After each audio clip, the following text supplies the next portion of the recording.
This is the Global Economic Scrap Metal, Commodities and Recycling Report by BENLEE Roll-Off Trailers and Open Top Scrap Gondola Trailers, February 18th, 2019. Last week, prices and economic reports were mostly mixed.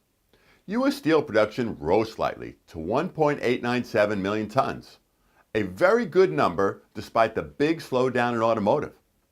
Tariffs and automotive remain a key to keeping production up. Oil rose $2.78 to a multi-month high of $55.59. OPEC continues to cut production as the U.S. remains pumping a lot of material.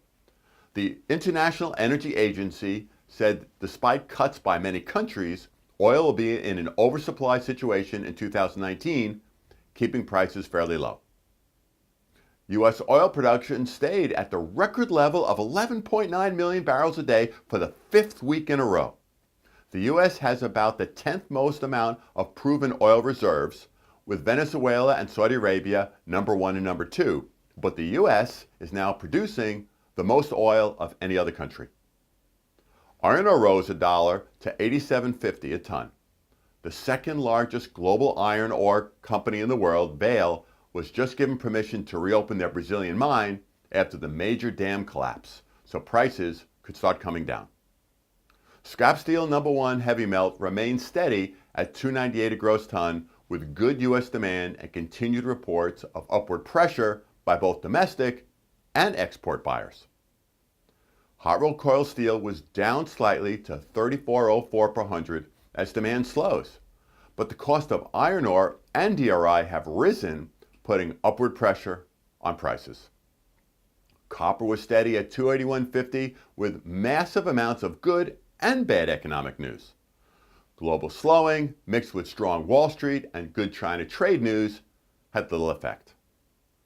Aluminum was down about 1.4 cents to 82.94 cents, remaining near 18-month lows as China ramped up aluminum exports. December's U.S. retail trade fell by 1.2%, the steepest decline since September 2009, as sales fell in almost every category. Excluding the volatile automotive, gasoline, building materials, and food services, retail sales dropped a big 1.7%. December's stock market crash and the government shutdown took their toll. Retail activity drives the U.S. economy, so this can have a major effect in the future.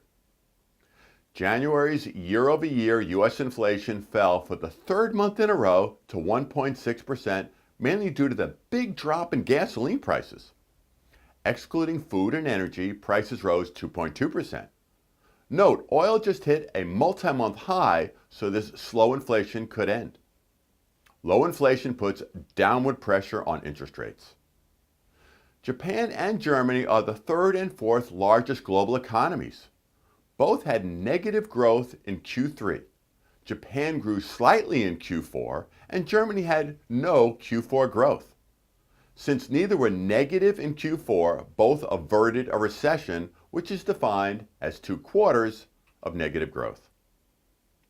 February's preliminary consumer confidence reading was up to 95.5, reflecting the end of the partial government shutdown, and expectations that the Fed is going to pause raising interest rates. Consumers also expect lower inflation. U.S. December job openings continued about the 10 years of growth and has hit a new record. Construction jobs remain the number 1 opening. This is great news.